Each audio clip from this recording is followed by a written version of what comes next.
ఆసియాలో వరుస భూకంపాలు కలకలం రేపుతున్నాయి. తజికిస్తాన్లో భూకంపం సంభవించగా రిక్టర్ స్కేల్పై దీని తీవ్రత 6.4 నమోదైంది. 10 గంటల సమయంలో భూ ప్రకంపనలు వచ్చాయి. భూకంప కేంద్రాన్ని 10 కిలోమీటర్ల లోతులో ఉన్నట్లు గుర్తించారు. హిమాచల్ ప్రదేశ్లోనూ భూ ప్రకంపనల ప్రభావం కనిపించింది.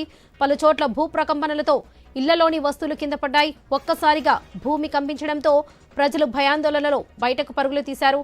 మరోవైపు మయన్మార్లోనూ మరోసారి భూకంపం సంభవించింది. ఇక్కడి మిక్తిలియా ప్రాంతంలో 5.5 తీవ్రతతో భూ ప్రకంపనలు వచ్చాయి.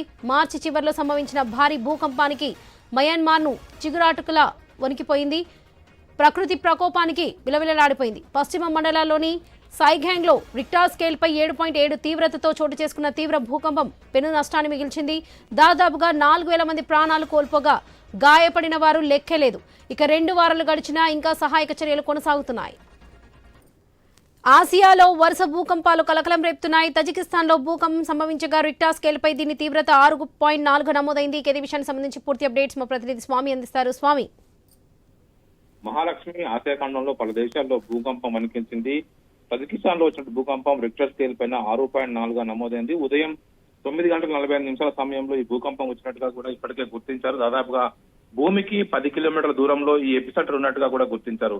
దీని ప్రభావం అటు భారతదేశంలోని హిమాచల్ ప్రదేశ్ లో పడింది. మరోవైపు మయన్మార్ లో కూడా మరోసారి భూకంపం సంభవించినట్టు అమెరికా జియోలాజికల్ సర్వే సంస్థ కూడా ప్రకటించింది. మయన్మార్ లో చిన్న నగరమైనటువంటి మెక్టిలలో 5.5 తీవ్రతతో భూకంపం వచ్చినట్టుగా గుర్తించారు. గత మార్చి ఎండింగ్ లో వచ్చినటువంటి భూకంపంలోనే ఇప్పటికే దాదాపుగా 4,000 మందికి పైగా మరణించినట్టుగా గుర్తించారు. దాదాపు 2 వారాలుగా సహాయక చర్యలు కొనసాగుతున్నాయి. ఆ రోజు వచ్చినటువంటి భూకంపం మండలే దగ్గర ఉన్నటువంటి సెంగ్యాంగ్లో 7.7 తీవ్రతతో భూకంపం సంభవించింది. పెద్ద ఎత్తున కూడా ఆస్తి నష్టం, ప్రాణ నష్టం సంభవించింది. దాదాపుగా 4,000 మందికి పైగా మృతి చెందగా దాదాపు 5,000 మందికి పైగా గాయపడ్డారు. ఇప్పటికి ఇంకా మయన్మార్ సైనిక ప్రభుత్వం ఇంకా అక్కడ పెద్ద ఎత్తున కూడా సహాయక చర్యలు కొనసాగిస్తుంది. వేరే దేశాలు కూడా సహాయం చేస్తున్నాయి.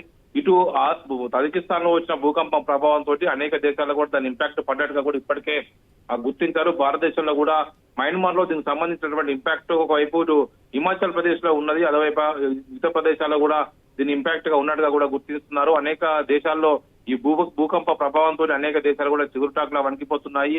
భారతదేశంలో కూడా హిమాచల్ ప్రదేశ్ లో కూడా ఈ భూకంపం ప్రభావం వల్ల పలు చోట్ల భూకంపం సంభవించి ఇళ్లలోని వస్తువులు కూడా కింద పడ్డట్టుగా కూడా గుర్తించారు. ప్రజలు భయంతో బయటికి పరుగులు తీశారు.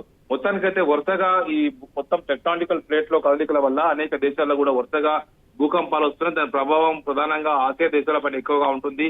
ఇటు హిమాలయ పర్వతాల ప్రతిరోజు కూడా ఒకవైపు రెండు వైపు టెక్టానికల్ ప్లేట్స్ కదలికల వల్ల ప్రతిరోజు కూడా చిన్న చిన్న భూకంపాలు వస్తున్నాయి. కానీ ఈ మధ్యలో వచ్చిన భూకంపాలు పెద్ద ఎత్తున కూడా నష్టాలు సంభవింపజేస్తున్నాయి. రీసెంట్ గా మయన్మార్ లో మార్చి 28వ తేదీన వచ్చినట్టు భూకంపంతో కూడా ఇటు మయన్మార్ నుండి ఇటు థాయిలాండ్ రాజధాని బ్యాంకాక్ తో సహా దాదాపు అనేక దేశాల్లో కూడా దీని ఇంపాక్ట్ కనబడింది.